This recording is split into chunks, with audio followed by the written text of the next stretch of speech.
Well, hey everybody, this is Bill Alamillo coming to you from the Wishlist team over at Atlanta Communities Real Estate.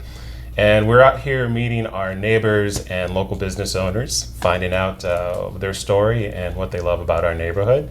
And I'm here today with Amanda from Amanda... Cut. Cut.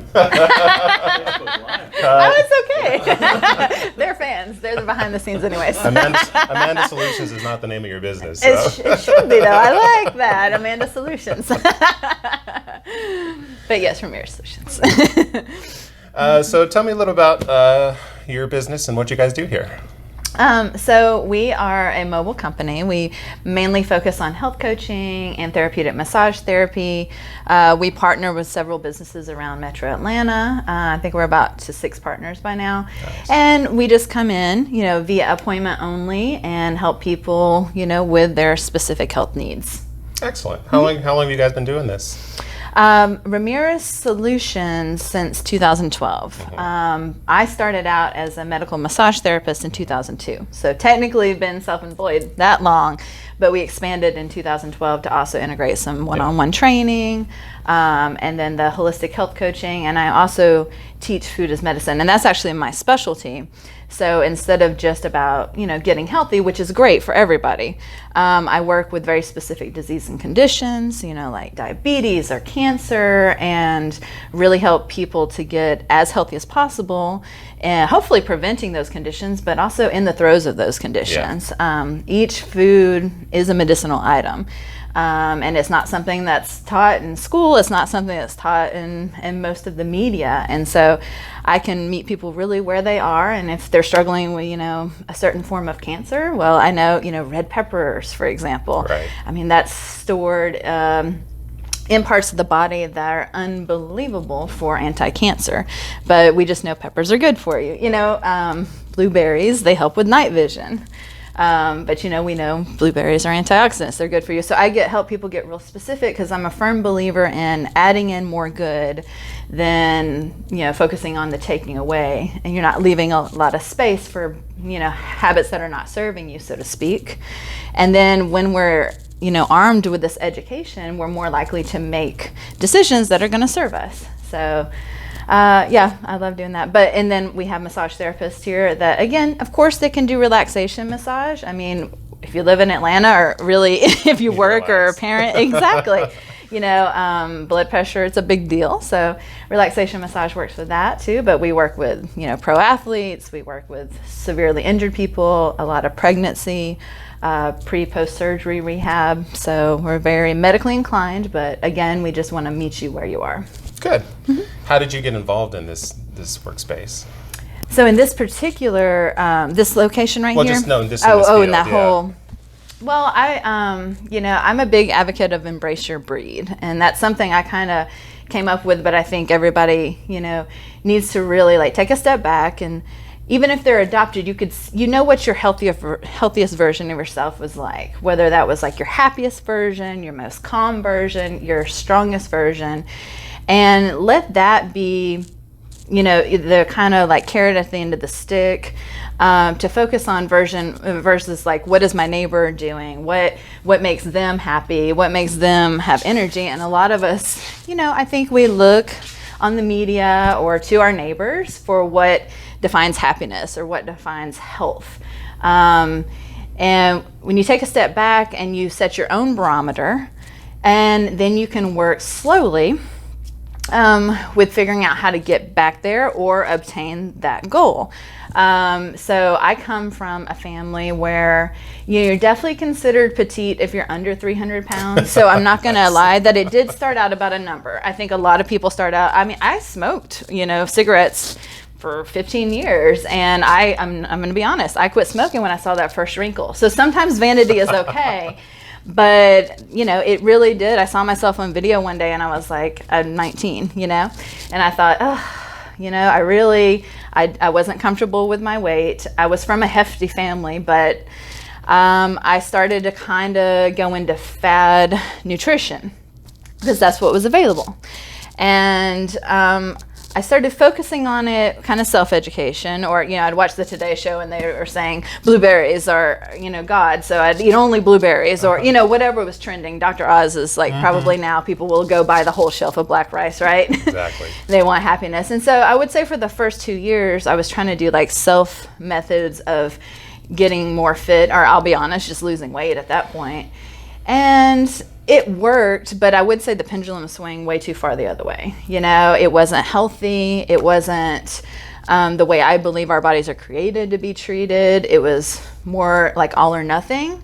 And so I tell my clients all the time, I'm a recovering perfectionist. Like, it's all or nothing with me, and I have to watch that more than anything. And so it took me another good 4 or 5 years after I had lost 100 pounds to really learn like my balance, my romance with food. Like, I don't feel like you should walk around being afraid of food or hate it, but a lot of us are controlled by it, And same with exercise. Like if I were born without an arm, there are certain limitations that, I couldn't change just with some behavior modifications, right. So looking at fitness as more like an act of gratitude for a body that is able, while it's able. Who knows how long it's able, right? I mean, if you, especially being a health coach with, the ill, I see, nothing is guaranteed. My feet are not even guaranteed till tomorrow. Right. So with my own journey and then having to balance out over those years with really like redefining what is health. Health is not protein, is sacred and carbs are evil. Like right. Health is not being a certain size. Health is not being approved by, like my husband's now retiring from personal training right. and he's now in the entertainment business. Like he's a casting director. We cast models, we cast actors for a living. But that's not health. Like we know a lot of his talent that, meets what a lot of people would look at visually and say that's healthy, but in their environment and their behaviors, eventually it will catch up and it won't give a good health panel. So really for myself, I had to redefine what health was and then keep refocusing because it's easy to, get caught up in the should be's or I could be's or I used to be's, and so like trying to be the healthiest version of myself today, being a little bit better than I used to be and taking that perfectionism, that all or nothing out of it, because we don't do that with finances. Right. It would be like you made one splurge with finances, and you're like, oh, forget about it. I'm never going to check my money. Yeah, I'm never going to check my balance again. I'm just going to quit work. But we do that with health or fitness because we look at it like almost like a punishment. Whereas me and my husband have a 1-year-old, and so it's like dessert if both of us get to the gym in the same day. Like it is like the biggest blessing you could ever get us, and we're constantly like trying to work through our day to like figure out how can we actually get a meal in like that is not just like scraps of whatever we're serving her, and like both get to take care of ourselves, like because we have redefined it. It's become our life, and it is like I said, it's not guaranteed. It's a blessing. So in finding that for myself, and I didn't know that I felt bad. I know this sounds weird, but like I didn't know I felt bad till I felt better, right. And then I wanted to help people feel better. And then I actually became a massage therapist, and that whole shenanigans, just like to make money to support myself, I was going to go to chiropractic school. And so I went to school for biology. I was about to start chiropractic school, and because I had done deep tissue massage for so long, I started having some risk issues, and that's when I switched over to health coaching because it was less physical, and I figured if I needed to switch careers, it needed to be something a little less physical. So I'm a little overeducated for a massage therapist, but became a health coach, became a holistic health coach, which a lot of people don't even really, there's no real definition for that. The way I define health coaching versus say like a nutritionist or dietitian. A health coach is usually going to work with you like with your entire environment. Like do you have a support system at home? How do you feel at your workplace? What is your travel schedule like? And customize it for you and where you are on all levels. Dietitians are amazing. I've worked with them and nutritionists, but you can now, because of technology, Google most of the information they're going to give you, and it's usually based on like height, weight, sex, age. Whereas mine, that takes that into account, but I come way more from here before we even start addressing the side effects, which that's all my weight was. My weight was a side effect of being malnourished, and now I'm still like in post-baby hormones, so I'm having to do that whole identity crisis too as I get back to what my version of healthy me is.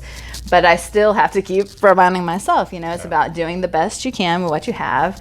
And this body held and created a life, for almost a year. I didn't even realize how long you're pregnant, so you're really in it, and then nourished. And there are this equilibrium, it takes time to shift back. And even just having like the pregnancy belly, I had so much more empathy for, my clients with like low back pain and like not proportionate bodies, because it's uncomfortable. And, before I started my health journey, I didn't like to exercise because I would get out of breath, and I was embarrassed to like other people watching me do it. And, so I would just like secretly do yoga in my room, and then I would hike when nobody was watching. And then it just kind of like I became more comfortable. But I tried to like smile people at the gym.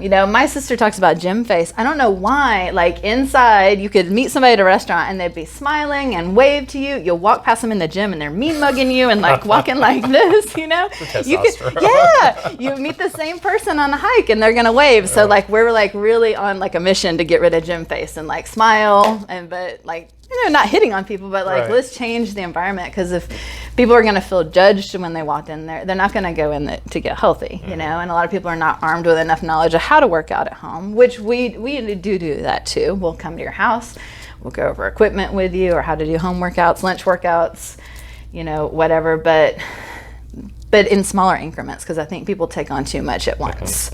And I had to learn that. I would take on one habit for 2 months, and until I felt like that habit was literally mastered or part of who I was, I wouldn't take on a new habit. And that's how my coaching approach is. We don't go in and change 15 things in one day. Yeah. We change whatever the person, they co-create. Exactly. Yeah. Well, good. And when you're talking about diet, it kind of comes from the same place that I kind of believe. There's so many different diets out there. Oh, yeah. There's keto and Atkins and whole food and vegan and low calorie. And what kind of general guidelines do you give your clients when they come to you and wanting diet advice? So I should have researched who said this quote, but I think about it a lot. And it was basically, I'll look it up and I will put it on our Facebook. But it is, eat real food, mostly plants, not too much. Yes. And I think it's a great quote, and the doctor who said it is escaping me. I personally don't do well on vegan. My soul wants to be a vegan.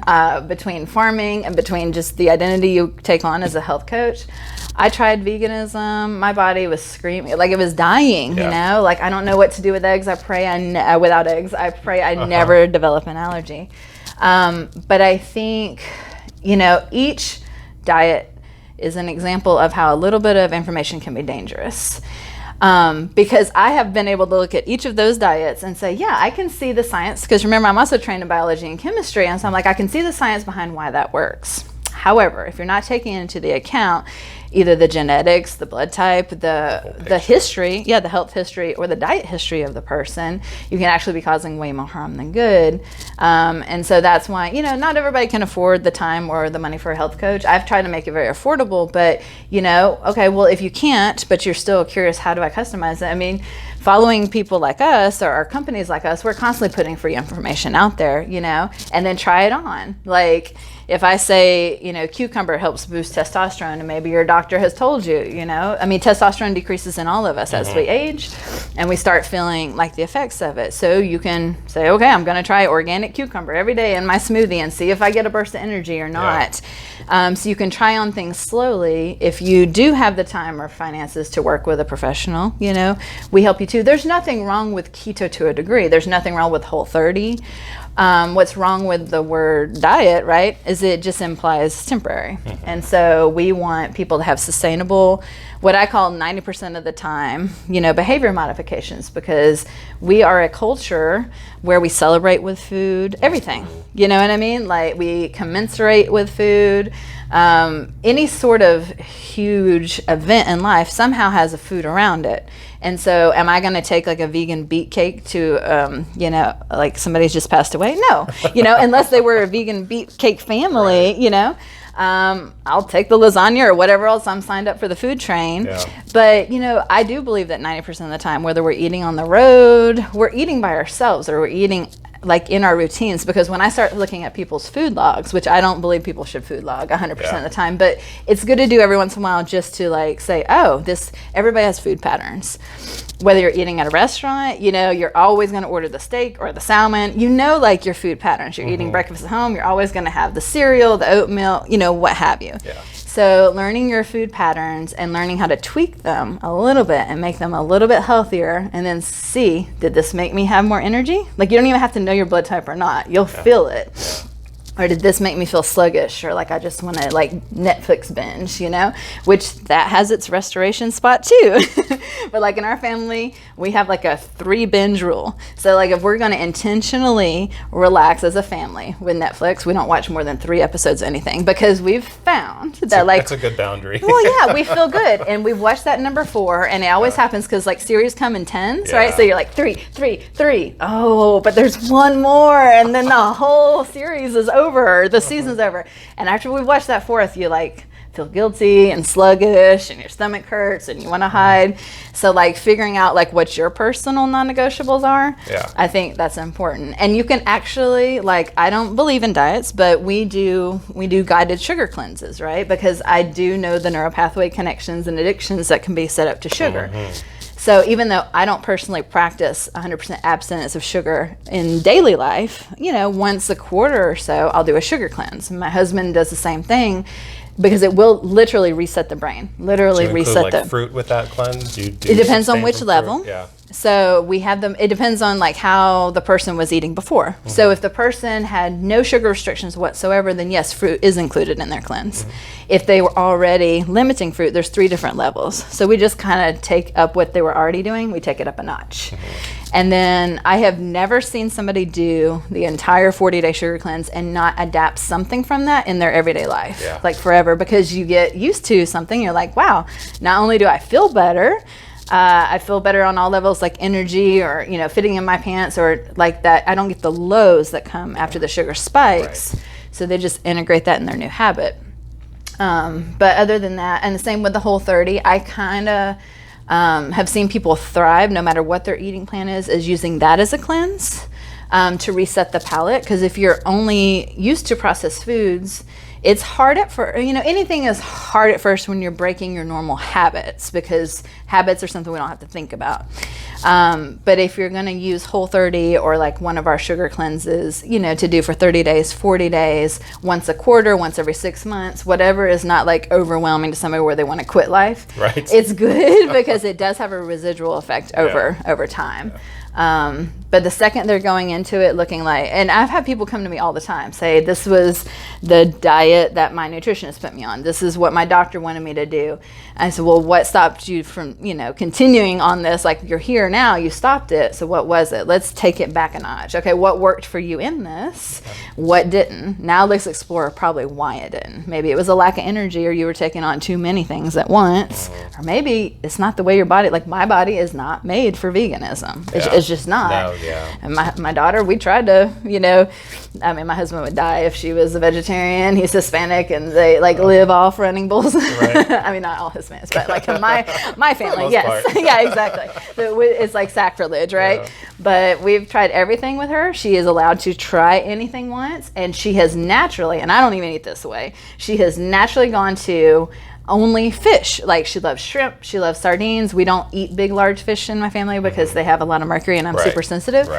But sardine, shrimp, she could have no other meat. And then she's one, but that's the only meat product she doesn't spit out, So, everybody has a different way they're supposed to eat, I believe, to a degree. I don't think anybody's supposed to live off corn syrup and hydrogenated oil and so on and so forth. But a little processed bit, if you're generally just bad. It's not serving the body, right? But our bodies are so resilient. So as long as we know that, and if you're doing the best you can in all circumstances, and you happen to be stuck in a layover. I've been stuck in a layover, and it's like, I have to get out of this vending machine. Okay. I have to, but I also know what's going to make me feel even more sick than not eating. So I try to at least pick something that's not going to make me feel more sick than starvation, So I don't think that's how our bodies were created to be.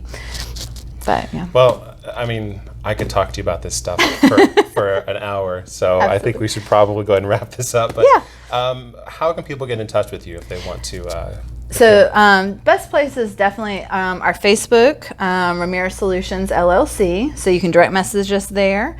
You can email me directly, Amanda at Ramirez-solutions.com. And I have no problem doing like a free 10-minute consult to any sort of health questions. And like I said, my specialty is more disease and conditions. So especially if you've been struggling with something, I can give you a lot of tips in just one session. Like we don't have to do big series. And then we have a lot of partner locations that are listed on our website, which is Ramirez Solutions at Ramirez Solutions. Yeah, RamirezSolutions.squarespace.com. But yeah, we have a lot of free info. So I definitely recommend following our Facebook just to get the free info, because we're there and you never know when it's going to hit you and when you're going to want to take some of those behaviors and apply them. Great. Well, it was so nice meeting you today. Too. Thank you so much. You're welcome. And that's it for this episode. And we will be back next time with more amazing local people.